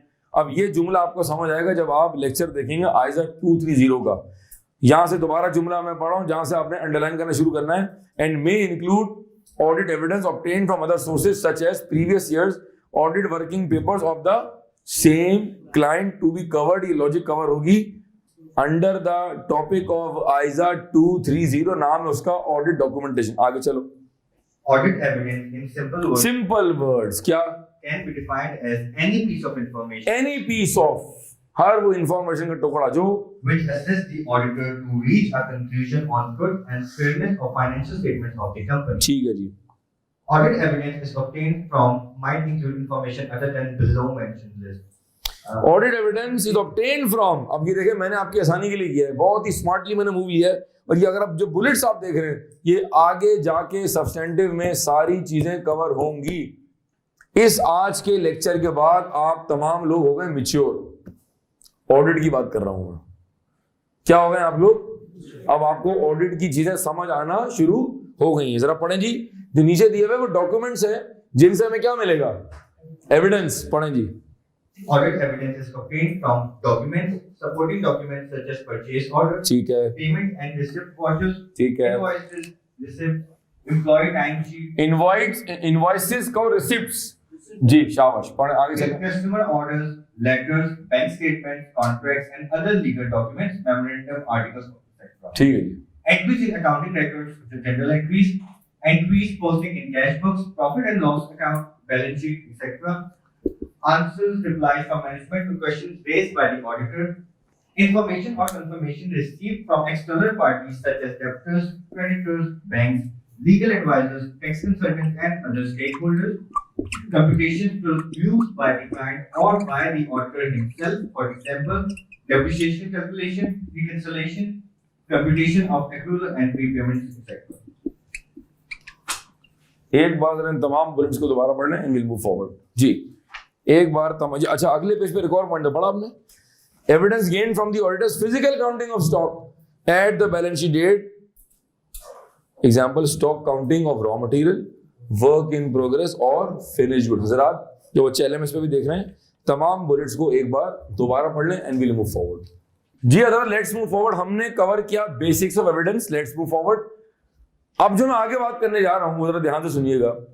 हमें दौरान ऑडिट जो एविडेंस मिलता है या जुमले को रिफ्रेश करता है, जो हमें एविडेंस चाहिए, रिपीट करें, that should be sufficient and appropriate. खाली एविडेंस नहीं, सफिशिएंट भी, अप्रोप्रिएट भी, सफिशिएंट भी, अप्रोप्रिएट भी। सफिशिएंसी बोले तो क्वांटिटी, अप्रोप्रिएटनेस बोले तो क्वालिटी।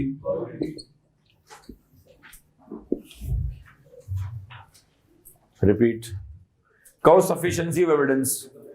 सफिशिएंसी का मतलब है एविडेंस की क्वांटिटी। अभी पहले समझने में फोकस कर लें, बोर्ड पे लिखा हुआ मिटा नहीं रहा, पहले 5 मिनट मुझे देते हैं। कहें सफिशिएंट एंड अप्रोप्रिएट और एविडेंस। सफिशिएंसी का मतलब क्वांटिटी ऑफ एविडेंस, अप्रोप्रिएटनेस का मतलब क्वालिटी। सर हम एक्सपेंसेस वेरीफाई कर रहे हैं, हम कैश एट बैंक वेरीफाई कर रहे हैं, हम पेमेंट वाउचर देख रहे हैं, हम गेट पास देख रहे हैं, हम इनवॉइस देख रहे हैं। कितनी इनवॉइसेस, कितने वाउचर, कितने कस्टमर, कितने सप्लायर, कितने बैंक। सफिशिएंसी का मतलब है क्वांटिटी। ठीक है जी। क्या मेरा सैंपल साइज आउट ऑफ 100 50 होगा? क्या मेरा सैंपल साइज 40 होगा? क्या मेरा सैंपल साइज 70 होगा? क्या मेरा सैंपल साइज 10 होगा? सर ये तो रिस्क पे डिपेंड करेगा। जितना रिस्क ज्यादा होगा सैंपल साइज भी, एग्रीड? जितना रिस्क ज्यादा सैंपल साइज भी। ये मैंने बेसिक पॉइंट बताया। इसका मतलब है अगर मैं तुमसे कहूं explain the concept of sufficiency, तुम क्या समझाओगे? सर सफिशिएंसी का मतलब है ऑडिट एविडेंस का सैंपल साइज। मैं तुम्हें इसकी एग्जांपल देता हूं। तुम्हें बहुत शदीद भूख लगी हुई है और बहुत ही शदीद भूख के अंदर अगर मैं आपको बिरयानी के 2 निवाले दे दूं, बिरयानी जबरदस्त है, सिंधी बिरयानी है, 2 निवाले, आपकी और अड़ी जाएगी। क्योंकि जब वो 2 निवाले अंदर जाकर गिरेंगे उसकी आवाज आएगी टक टक टक टक करके, और आपका मीरा क्या बोलेगा? और खप्पे। निवाले 2 हैं, क्वालिटी बेहतरीन है, क्वांटिटी 0। 2 निवाले से क्या होगा? अब अगर मैं एग्जांपल चेंज कर दूं, बिरयानी की पूरी ट्रे है, सिर्फ 6 दिन पुरानी है, अब क्या मसला है? अब क्वांटिटी सही है, क्वालिटी खराब है। मेरी बात समझ आ रही है? इसका मतलब है there should be a ideal combination जहां क्वांटिटी भी सही हो और अगर मैं बहुत ही वजनी आदमी यहां बिठा दूंगा, अगर मैं बहुत ही वजनी आदमी यहां बिठा दूंगा और मैं साकिब को यहां बिठा दूंगा, तो जब ये वजनी आदमी जोर से जंप मार के बैठेगा तो साकिब काफी ऊपर तक जाएगा क्योंकि यहां वजन ज्यादा है। अब अगर मैं 2 बंदे बैठा दूं हम पल्ला, तो फिर क्या हो जाएगा? There will be an equilibrium. बचपन में एक झूला था सीसॉ, ये उस जमाने की बात है जब पबजी नहीं हुआ करता था। बच्चे शाम में गार्डन जाया करते थे, पेरेंट्स के साथ जाया करते थे, गार्डन में झूले झूला करते थे। 6 लोग आपस में, 6 बच्चे आपस में मिलते थे, बच्चों में लीडरशिप पैदा होती थी, मैनेजमेंट स्किल्स पैदा होती थी। फिर वो मगरिब में घर आते थे, फिर कारी साहब आते थे, फिर वो होमवर्क करते थे। एक प्रॉपर जिंदगी गुजारने का तरीका था। अब व्हाट्सएप पर है, शाम हो गई, मगरिब हो गई, अब्बा भी लेट आ रहे हैं, अम्मा भी व्हाट्सएप पे लगी हुई है, बच्चा अलग व्हाट्सएप पे लगा हुआ है, कौन सा झूला, कौन सा खो खो, कौन सा भंडा पानी, कौन सी पकड़म पकड़ाई, ये सारे बचपन के गेम्स थे जो एक जमाने में शायद लोग आज भी खेलते होंगे इंटीरियर के इलाकों में बाहर। ठीक है जी। तो एक झूले का जिक्र आ गया तो दिल भारी हो गया। झूले का नाम था सीसॉ। आज भी हो सकता है किसी पार्क में आपको कुछ उसके उजड़े चमन नजर आएंगे कि एक झूला लगा हुआ है, बोले ये ऐसे डंडा ऐसे क्यों पड़ा हुआ है?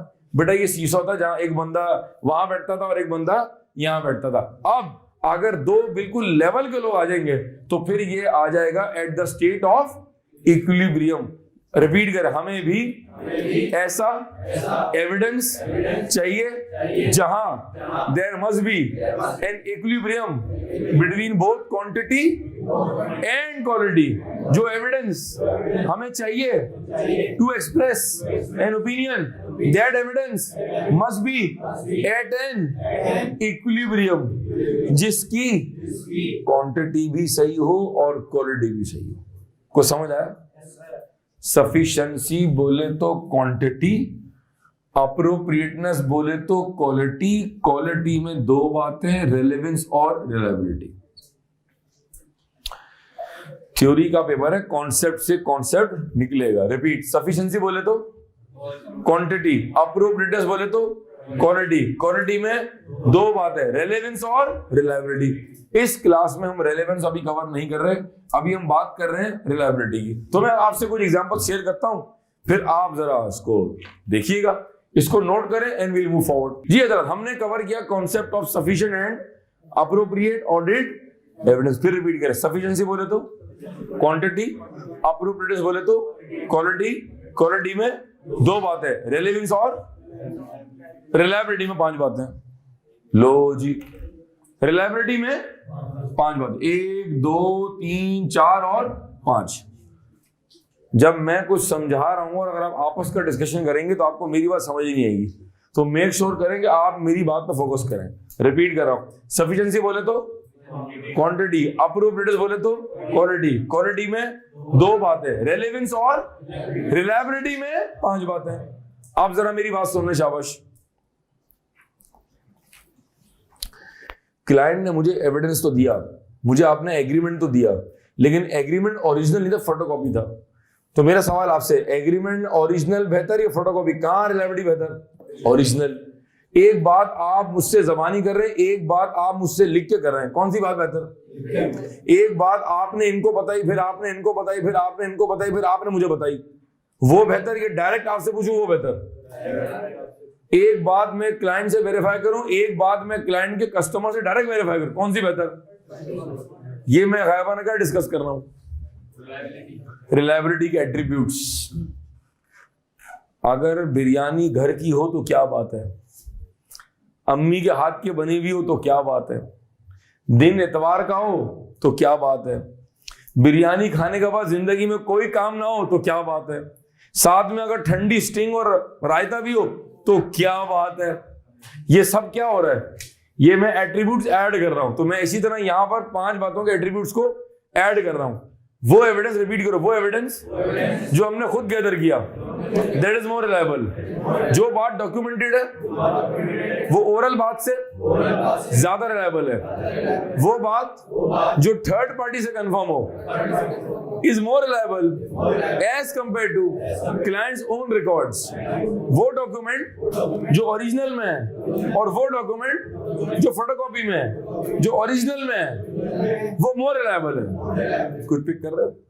ये एग्जाम में सवाल बन जाएगा स्ट्रेट 5 नंबर का। इसमें एक पॉइंट बचा है बस। आप ऑडिट कर रहे हैं Unilevers, wow what a brand. आप ऑडिट कर रहे हैं siemens, wow what a brand. आप ऑडिट कर रहे हैं पार्क सुजुकी का, इंडस मोटर्स का, होंडा का, रैकेट बेंकीजर का, आईसीआई का। आप ऑडिट कर रहे हैं एबट लेबोरेटरीज का। ये टॉप ब्रांड्स है, all MNCs where we have qualified people. ACA members भी हैं, चार्टर्ड अकाउंटेंट्स भी हैं, आईबी ग्रेजुएट्स भी हैं। और एक तरफ ये लोकल सेठिया ग्रुप है जहां पर ज्यादा क्वालिफाइड लोग नहीं है। मेरा सवाल है बहुत ही सिंपल मासूमाना, जो एविडेंस क्वालिफाइड एनवायरनमेंट से मिलेगा जहां क्वालिफाइड लोग बैठे हुए हैं, वो डॉक्यूमेंट आपके रिलायबल होगा? वो डॉक्यूमेंट आपके लिए रिलायबल होगा? या जो एविडेंस एक ऐसे इदारे से आ रहा है जहां पर कंट्रोल्स नहीं है, जहां पर एसओपीज नहीं है और जहां पर क्वालिफाइड लोग नहीं है, जहां पर कंट्रोल्स वीक हैं, कहां का रिलायबल होगा? जबरदस्त हजरात, हमने कवर किया एक और एरिया जी। आगे चलते हैं जल्दी से, जरा हैंडआउट के पेज नंबर 3 में आएंगे तो आप शुरू करेंगे जहां लिखा हुआ है इंपॉर्टेंट थिंग टू नोट। जी हेडिंग आ रही है important thing to note, start. Audit evidence requires that the auditor obtains sufficient appropriate audit evidence to be able to draw reasonable conclusions, आगे चलो, on which to base the audit opinion at the end of the audit. ठीक हो गया। Sufficient and appropriate audit evidence. Sufficient relates to the quantity of audit evidence. Sufficiency relates to the quantity of evidence and appropriateness relates to the quality of evidence, which includes both relevance and reliability. Sir एक heading आ रही है, उस पे लिखा हुआ है sufficient and appropriate। ये मैं आपको थोड़ी देर में लिखवाता हूँ, ठीक है जी। अब आगे चलें, डायग्राम बना हुआ है, appropriateness is equal to quality, दो तरफ बात हो रही, relevance और reliability। पे लिखा हुआ है appropriateness is a measure of quality of evidence which has 2 elements, relevance and reliability. relevance के आगे लिखा हुआ है to be discussed later after substantive procedure। आप हजरात आगे आ जाएं तो हमारे पास जो है वो 2 हेडिंग्स बनी हुई आ रही हैं। हेडिंग जरा पढ़िएगा आगे, आगे क्या लिखा हुआ है? Factors will influence the sufficiency and appropriateness of audit evidence, both quantity and quality factors covered. अच्छा अब देखिए यहां से बनेगा एग्जाम का सवाल, तो लेट्स बी अलर्ट। दोबारा पढ़ हेडिंग, थोड़ा स्लो पढ़ें। Factors will influence the sufficiency and appropriateness of audit evidence. अच्छा वो कौन से फैक्टर्स हैं जिन पर सफिशिएंसी डिपेंड करती है? वो कौन से फैक्टर्स हैं जिन पर जिन पर क्वालिटी डिपेंड करती है? क्वालिटी के अंदर 2 बातें थी, रेलेवेंस और, फिर सुनने मेरी बात, क्वांटिटी के फैक्टर्स क्या हैं और रिलायबिलिटी के फैक्टर्स क्या है। 2 सवाल यहां से निकलते exam. If I be exam focus, sir सवाल कैसे बनेगा? एक सवाल बन जाएगा basic, explain the concept of sufficient and appropriate, जिसका शॉर्टकट क्या लिखा हुआ है? सही। कहो सही, सही, सही, सही। Sufficient, appropriate, audit evidence. सही सही, सब सही। एक सवाल बनेगा, बताएं सफिशिएंसी के फैक्टर्स बताएं, एविडेंस कब ज्यादा होगा और एविडेंस कब। एक सवाल। दूसरा सवाल, तीसरा ये बताएं रिलायबिलिटी के एट्रीब्यूट्स क्या है, एक एविडेंस रिलायबल कब होगा। अब ये दोनों बातें हम कवर करने जा रहे हैं, तो पहले आसान बात कवर कर लें। हेडिंग आ रही है रिलायबिलिटी फैक्टर्स है, आ रही हेडिंग, जवाब दे दें जी, पढ़े शाबाश। अब वही 5 बातें आ रही जो मैंने अभी कुछ देर पहले आपको बताई, ठीक है, जिसके आखिर में बिरयानी की एग्जांपल दी, पढ़े। Evidence is more reliable when it is obtained from independent sources outside the entity, for example, third-party confirmation. Evidence that is generated internally is more reliable when the related controls imposed by the entity are effective. जी मैं दोबारा पढ़ रहा हूँ, बहुत ही नाजुक सूरत हाल है। Evidence is more reliable when it is obtained from independent sources outside the entity, जहां हमने PSO की एग्जांपल दी थी भाई मुस्तफा बरक के, that is third party confirmation। जो बात कोई और बताएगा वो बात ज्यादा, जो बात आप कंपनी के बाहर से डायरेक्ट थर्ड पार्टी से पूछेंगे वो बात ज्यादा रिलायबल होगी, ठीक है जी। Number 2, evidence that is generated internally is more reliable when the related controls imposed by the entity are effective. Example, evidence obtained from Unilever और Siemens। जहां क्लाइंट पर कंट्रोल ज्यादा होंगे, जहां पर क्वालिफाइड लोग होंगे, वहां से मिलने वाला एविडेंस हमारे लिए ज्यादा रिलायबल होगा। बात समझ भी आती है। तीसरा, written evidence documented is more reliable than verbal. जो बात आपने जबानी कही और जो बात आप लिख के देंगे तो लिखी हुई बात ज्यादा रिलायबल है। Number 4, evidence obtain directly by external auditor is more reliable. एक बात घूम के आ रही मेरे पास, उसने इसको कहा, उसने उसको कहा, फिर उसने उसको कहा, फिर उसने मुझे बताया, अगर वही बात मैं डायरेक्ट पूछ लेता तो वो बात ज्यादा रिलायबल होती। और नंबर 5 आप पढ़ लें जी। Original documents are more reliable than photocopy. ठीक है जी, समझ आया कुछ।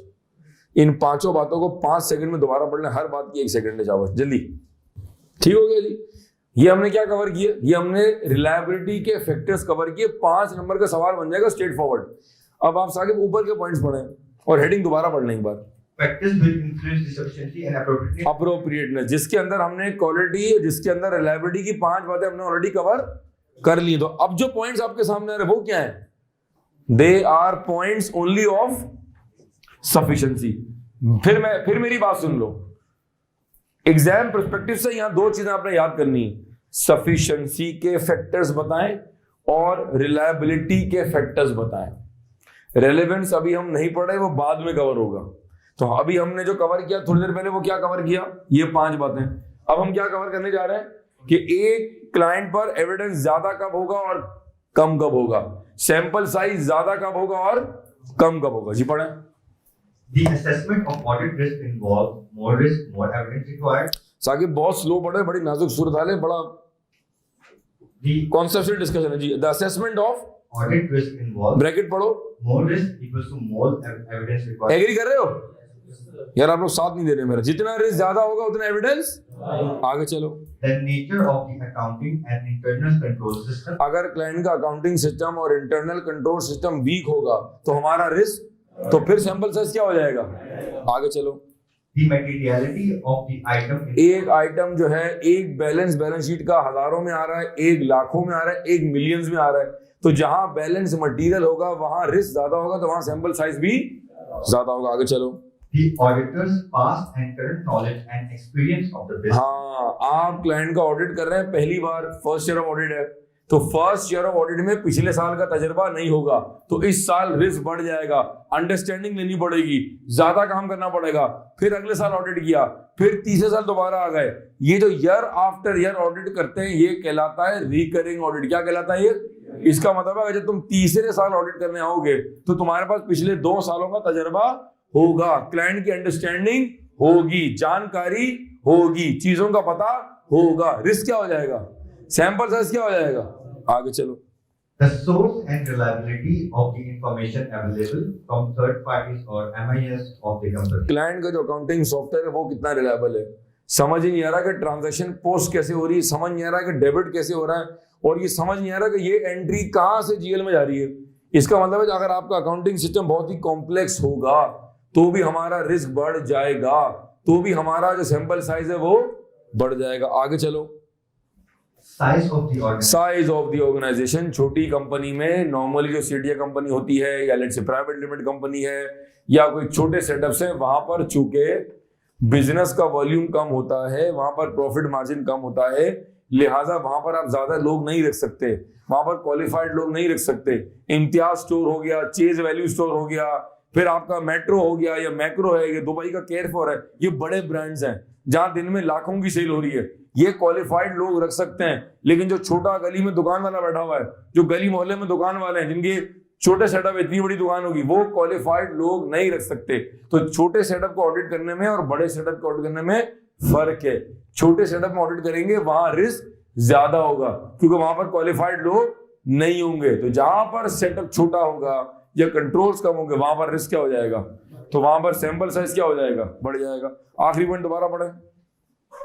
Size of the organization A small company, is less likely to have as tight. Volume बढ़ाओ अपना Saqib. A small company is less likely to have as tight control as large organization. A small company is less likely to have as tight control as a large organization. बड़ी companies में, listed companies में SOP होते हैं, there are standard procedure, वहां पर risk overall कम होता है, लिहाजा वहां हमारा जो सैंपल साइज है बोले तो सफिशिएंसी भी क्या हो जाएगी, कम हो जाएगी। फिर रिपीट कर रहा हूं, there must be an equilibrium. हमें जो एविडेंस क्लाइंट पर चाहिए वो सफिशिएंट भी हो और अप्रोप्रिएट भी हो। अब यहां सवाल आता है, सर कितना सफिशिएंट हो, कितना अप्रोप्रिएट हो, क्या 2 किलो, क्या 1.5 किलो, क्या 1.5 पाव, क्या कोई गेज नहीं है। इसको गेज करने का कोई तरीके का, हाँ, प्रोफेशनल जजमेंट भी आगे रोल प्ले करेगा। और आगे जाके जो हमारा नेक्स्ट टॉपिक इसके बाद है वो है आइजा 320। वहां बताऊंगा कि एक थ्रेशोल्ड आप निकालेंगे, there will be a threshold. Example देता हूं, मैंने इस क्लास में 2 लोगों से सवाल पूछा और मैंने कंक्लूजन ड्रॉ कर लिया कि जी पूरी क्लास को जवाब आता है। अगर आपकी क्लास में 50 बच्चे बैठे, सुनिएगा बात, अगर मेरी क्लास में 50 बच्चे हैं तो मुझे बताओ क्या 3-4 का सैंपल साइज तुम्हें सही लग रहा है या 10-15 का ठीक लग रहा है? क्यों? कोई मैंने तुम्हें बताया रूल ऑफ थंब, ये तुम्हारी जजमेंट ये बता रही है। इसका मतलब है कि कितना सफिशिएंट, कितना अप्रोप्रिएट, कितना रिलायबल, कितना सैंपल साइज। हाँ, एक आगे जाके टॉपिक जो है 320 का जिसमें पढ़ेंगे मटेरियलिटी, वो हमें हेल्प करेगा, but professional judgement has to be exercise throughout the audit. याद आ रहा है? जजमेंट और स्केप्टिसिज्म कहां पढ़ा था हमने? लेक्चर 3 या लेक्चर 4 में कवर किया था। आगे बढ़ो जरा एक मिनट। देयर आर, जल्दी से जरा स्पीड में पढ़ो। There are 2 methods to obtain audit evidence, or say that audit evidence can be gathered by the following 2 methods. जी, पहला method Test of controls, TOC. ठीक है। टीओसी के अंदर 2 बातें, पहले सुकून से टीओसी की डेफिनेशन पढ़ लें। टीओसी हमारा आज के एजेंडा नहीं है, मैं अभी इसको नहीं समझाऊंगा, सिर्फ पढ़ के निकाल देंगे। जी पढ़ें। Tests performed to obtain evidence about the operating effectiveness of controls in preventing, detecting, and correcting material misstatements. ठीक है। TOC should be designed to check that the control procedures (SOPs) are SOP का SOP, standard operating procedure, जी, being applied and that the objectives are being achieved. ठीक है। Test of control includes 2 things. 2 things बाद में बात करेंगे। एक होता है डिजाइन और एक होता है operation.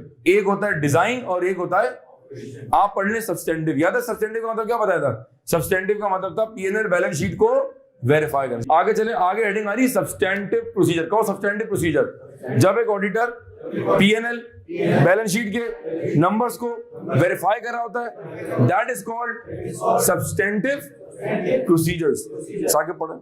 Substantive procedure, also called detailed testing verification of financial statement. Ji, Substantive procedure or substantive tests are procedures performed by the auditor to detect material misstatement either via fraud or error। Ji, at the assertion level or say in the financial. अब यहां से एक और word हजरात हमारे सामने आया है, उसका नाम है एट दी असर्शन लेवल।